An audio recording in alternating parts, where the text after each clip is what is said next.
Hey everybody, welcome to the latest edition of the Diamond Discussion. I am your host, Demetrius Woods, and listen, we got a ton to get into today surrounding this 2025 World Series. Game 5 is behind us, Game 6 and maybe even 7 is ahead. So with that being said, let's get it started.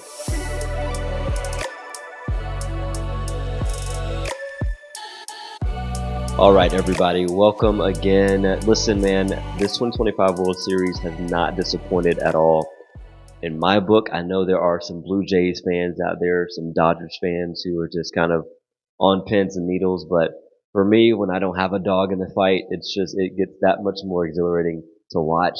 And this has been a blast. But let me kick the show off by saying I made a huge blunder last show, man.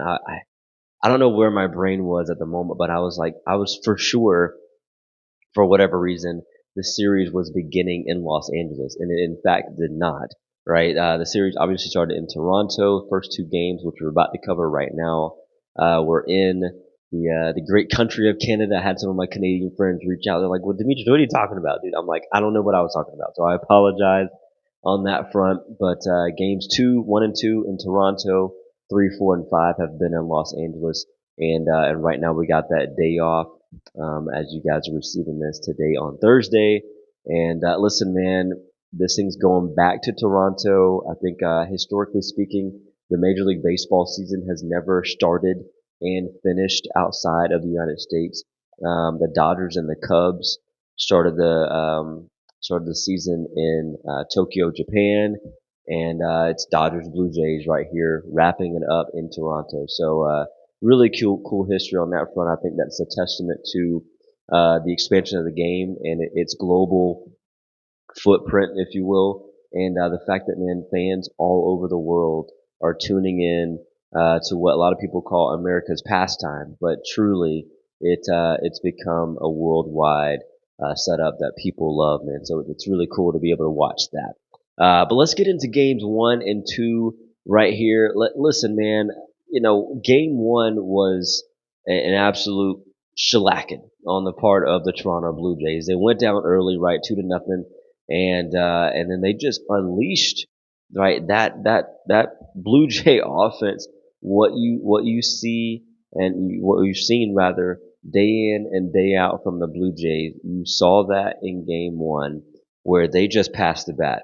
They're not looking for the long ball necessarily, though they have it in their back pocket and they can hit it. And and Vladimir Guerrero Jr. will likely be the MVP of this series if they were to win it. But man, they're passing the bat, and they're nickel and diamond teams.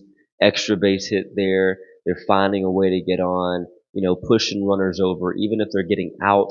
They're pushing runners over. They're making things happen, and you saw that in game 1. And one may ask yourself, how does a team allow 9 runs in an inning, right? And sometimes it's not even just about the allowance of it, because I know that there were multiple pitchers that appeared in game 1 for the Dodgers.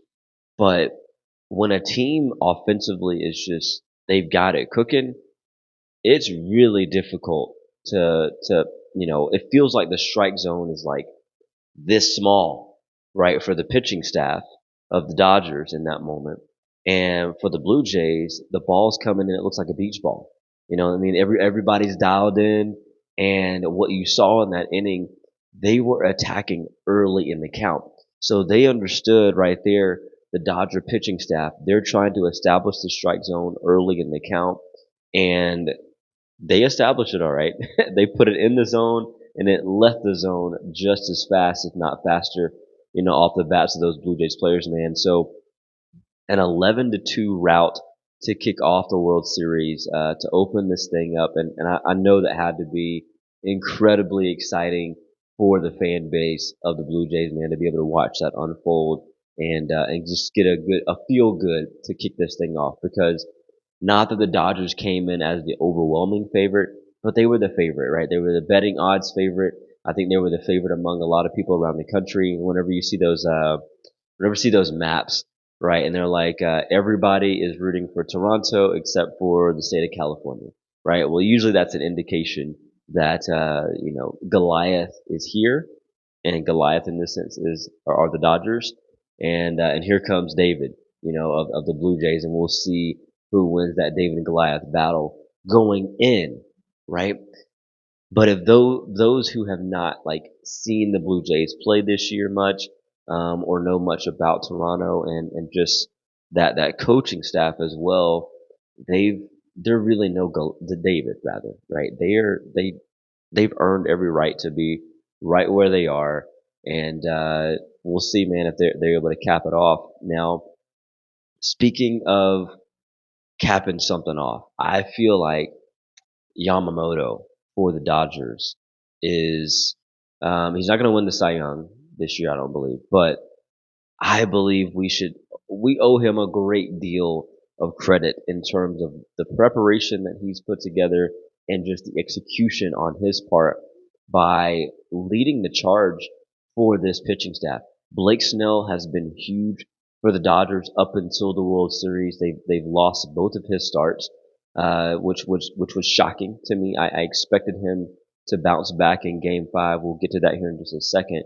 But Game 1 just wasn't his night, and that's fine. That happens to the best of us, right? But Game 2 was 100% Yamamoto's night, and he just a complete game was not in my on my bingo card for the World Series for him. That's not done often in this era. 104 pitches, I believe. So a very efficient night by Yamamoto. Dodgers only needed 2 runs to win the game. I think they put up maybe 5 or so, to take care of Game 2. But Yamamoto, man, he 100% neutralized that Blue Jay offense after, mind you, their offense was hot, right? They scored 11 runs prior. They came in the World Series averaging 6.5 runs per game. So what you saw from Yamamoto in Game 2, in my opinion, was not it wasn't the result of a fluky Blue Jays offense or anything crazy. No, he just dominated. He kept him off balance with that breaking ball, and he just mixed speeds, locations very well, and for 27 outs. And I think he went a stretch where he got, I think, what, like 20 outs in a row, or retired 20 batters in a row. Like, that's just ridiculous numbers in a World Series setting against a ball club like the Blue Jays and what they have been this year. So again, man, I am incredibly impressed by that. On the other side of this break, though, we're going to jump into games 3, 4, and 5 out in Los Angeles. So give me just a moment. I'll be right back.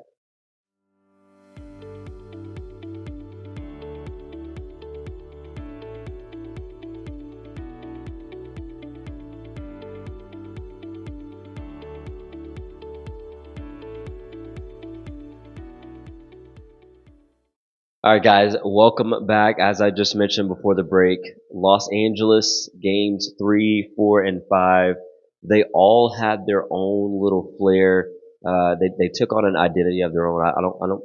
There's sometimes you can kind of bundle a few games of a series together and say, well, that was the statement that this team made, or maybe this was, you kind of put it all together in one little bow. I don't believe that's the case with games 3, 4, and 5. Obviously, game 3, it deserves a whole segment of its own. 18 innings, again, from the Dodgers, 7 years later. I don't know if you guys remember this, but back in 2017, against my Boston Red Sox, game 3 goes to 18 innings in Los Angeles at Dodger Stadium.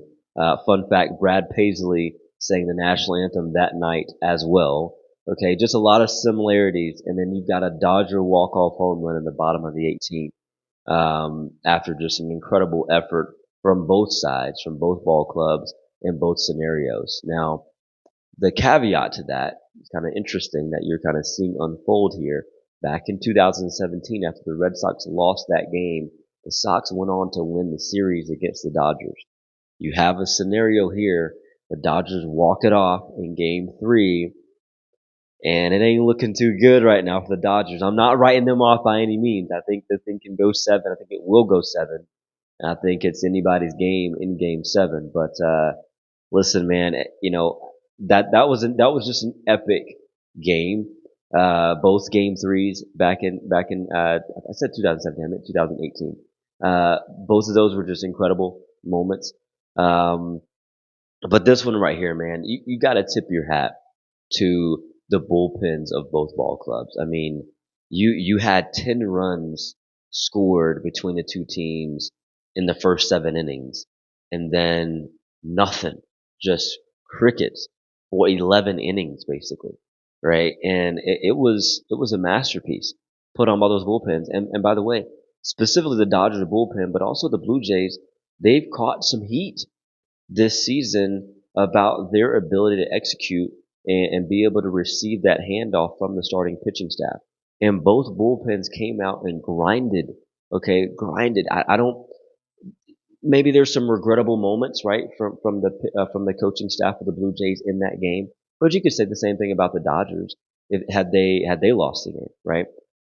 A 1-run game in 18 innings, it's about a moment. It's about one pitch sometimes. And that one pitch, man, Freddie Freeman full count, right? And there was nobody on base. There were no outs. Okay, so lead off the inning there, Freddie Freeman, man. Freddie meets Gibby part two. All right, and I'm so happy for Freddie Freeman, man, as a Georgian. Okay, I know he's from the West Coast, but he spent 12 really good years, I thought, in Atlanta, and I turned to my wife, man. I'm like, dude, it's just wild to think that Freddie spent 12 years in Atlanta.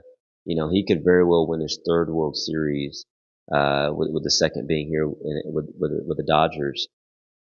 He could go down in history books being remembered as a Dodger, not an Atlanta Brave, and that is just mind-boggling to me.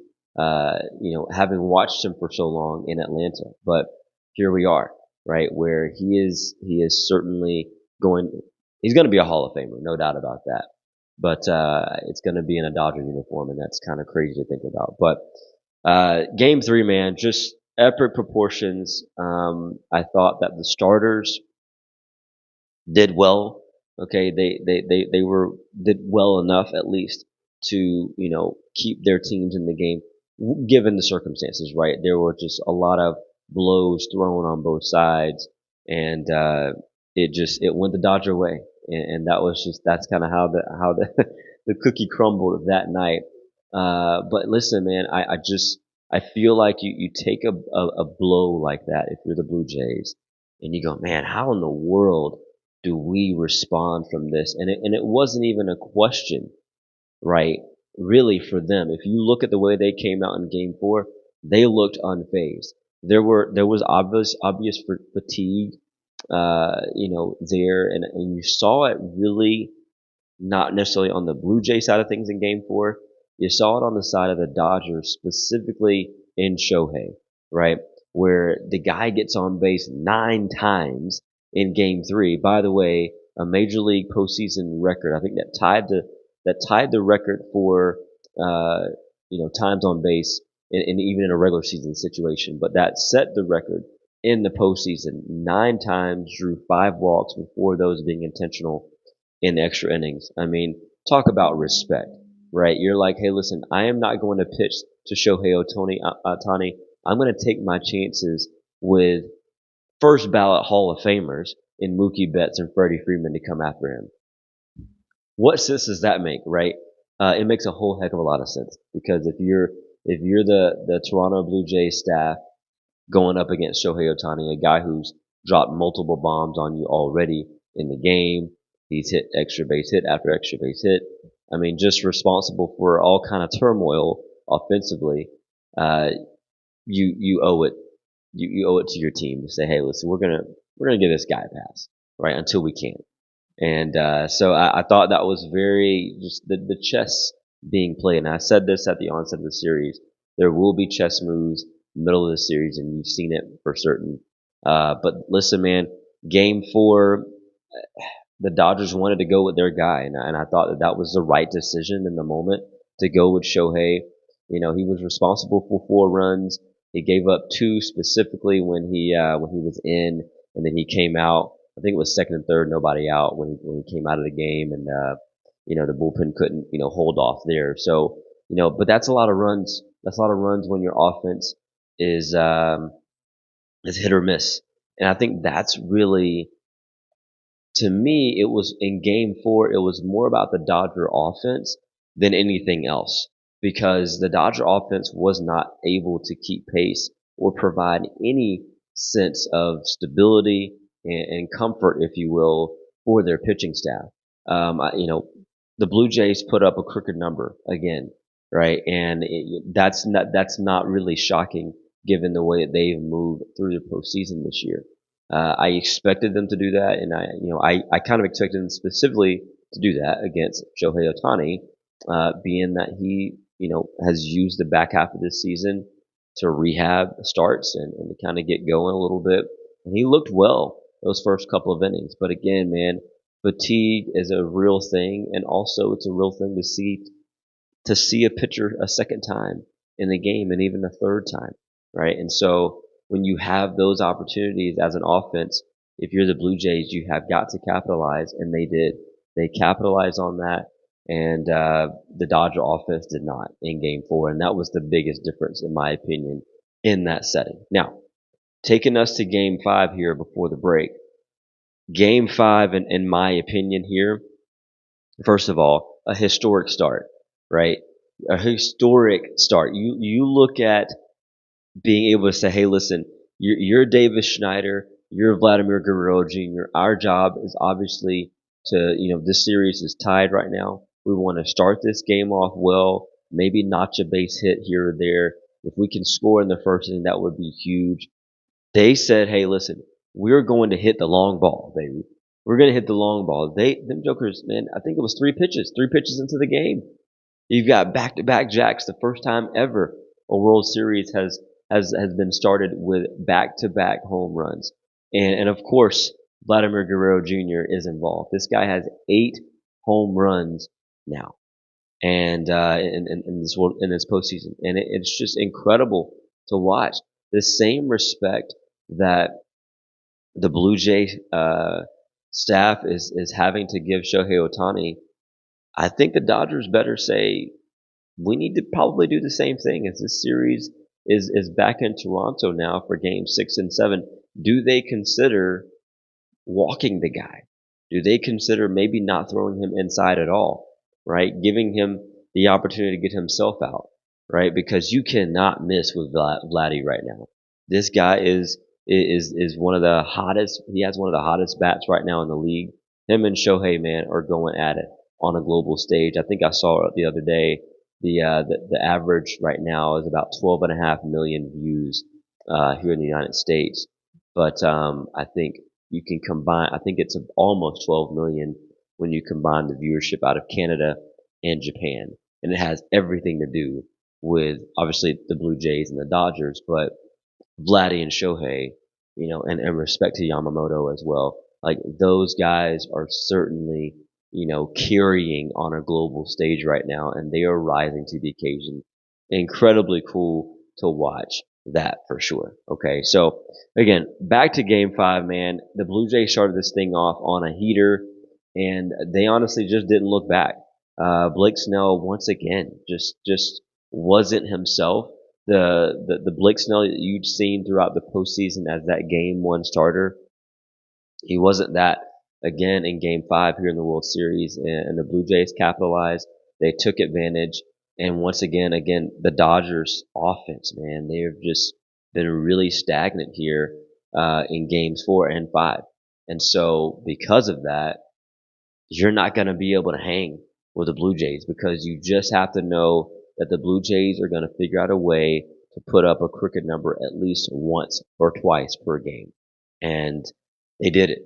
They did it. Now, listen, I'm smiling about the Blue Jays. I'm excited for them, but they have got to close, right? And everything you know about this Los Angeles Dodgers group right here, this core group with Max Muncy, Kike Hernandez, Freddie, Mookie, Shohei, those guys, man, they are tested, they are tried, and they are tested, and they are not to be tested. If you get what I'm saying, the Blue Jays better not mess around in Game 6, because if they mess around in Game 6, you know how baseball works. If it comes down to one game, anybody can be got. Anybody can be off. And I think at the end of the day, I don't think that the Blue Jays are going to test the Dodgers in that regard. I think they're going to take them seriously. However, my belief is that the Dodgers are going to figure out a way to flex their championship DNA and push this to a game seven. Now, game seven is going to roll around. And here's, I say this. Here's also why I believe that that's the case. I think that a lot of times you go, okay, well, as a pitcher, it's really difficult to beat an offense twice, especially in a series. But I just feel like Yamamoto right now has the command. And it's not just him being able to keep them off balance with the breaking stuff, throw the fastball when he needs to. He's locating well, right? And he's jamming up guys when he needs to. He's got them out front when he needs to. He's got things outside the zone. He's forcing them to swing at pitches that maybe they necessarily wouldn't have swung at otherwise, right? So I think Yamamoto takes care of game six. I think that the Dodgers push all their chips to the table. Their backs are against the wall right now. The Blue Jays have two tries to win one. The Dodgers have to win two. That's the reality right now. And you guys know as well as I do, when teams are forced to have their backs against the wall and they got to scratch and claw, they can be dangerous. And I think that this group, led by the MVPs of Shohei, Mookie, and Freddie, Mookie is going to have to come alive. I believe that wholeheartedly. He's my favorite player in the majors. He's going to have to come alive for them to be able to, somewhat neutralize this Toronto offense. If they can match what they're doing, you never know what can happen in late game situations. So if the Dodgers, man, they need to throw the first punch. They don't, maybe I take that back. They don't need to throw the first punch, but it would be pretty fantastic for them to throw that first punch and see where this thing goes. So anyway, guys, we're gonna wrap this thing up. I know we were very quick today, and we're gonna have another show early next week because the World Series is ending. Let's see, we got Halloween, and then the World Series ends on Saturday, right? Yeah, Saturday, November 1st. So we're gonna have a show coming out maybe Sunday or Monday, one of the two, and right following the World Series, and hopefully, who knows? The World Series might end on Friday on Halloween, right? It's spooky season. Everybody have a safe Halloween, obviously, but you never know, man. This thing could wrap up. The Blue Jays could do this thing in 6. My wife predicted Blue Jays in 5. I predicted Dodgers in 6. We were both off about that, but one of us could be right in terms of the amount of games or the opponent, right? Somebody's going to be right in that regard. So anyway, guys, let me give you my thought you should know moment. And I will say this as we're talking about baseball right now, we just hit that little equinox, that sports equinox a couple of days ago. You had the World Series going on. You had a couple of hockey games going on, and in one night it was Monday actually. Monday Night Football was going on, right? There was soccer going, and you've got obviously the beginning of the NBA basketball season. For those of us who can't stand, not being in front of some sporting events, whether it's in person or on TV or on the radio or whatever, you're what I say the mecca, the sports heaven, right? That equinox, man, when it happens, it's so cool. That's such a nerdy thing to say, I guess, but man, I think it's really cool. And when those of us who appreciate athletes and what they put in, man, to the sport, you can understand why this is so much fun. It's a fun time of the year. And actually the MLS is in the playoffs right now. So, first round coming up this weekend for them. So again, man, just great things happening around the world of sports. On the women's side of things, of course, you've got, I just saw where the AUSL and ESPN have just partnered together to make sure that the AUSL volleyball, basketball, and softball matches and games are being televised on the worldwide leader of sports. So kudos to ESPN for taking them on. Kudos to AUSL for having just the gall, man, to build something special like what they built, and the women, man, coming out and competing at a high level. So just sports is it's in a great place right now, and as a fan of the game, as a fan of athletes, and as a fan of people who make it happen, I'm pumped about that. But anyway, my thought you should know moment, guys, is to just simply appreciate those around you who are given their time, their energy, their love, and their care for whatever it is that you're doing. Because we all have a role to play in terms of our different environments, right? But don't forget, right? Don't forget the people around you, man, who are helping make it happen. So anyway, guys, with that being said, I'm going to get out of here. You guys have a wonderful rest of your week. Tune in to game 6 and maybe a game 7 of the World Series. I'm predicting a game 7. And now that the series has turned tide, I am predicting a Toronto Blue Jay third World Series championship. So that's my prediction. I reserve the right to change it. All right, I can be wrong and then now assess the situation. So anyway, that being said, we're going to wrap this thing up. So please let every single thing you do be done in love, because at the end of the day, that is truly what makes this beautiful world go round. Guys, thank you so much once again for tuning into the show. We'll catch you next time.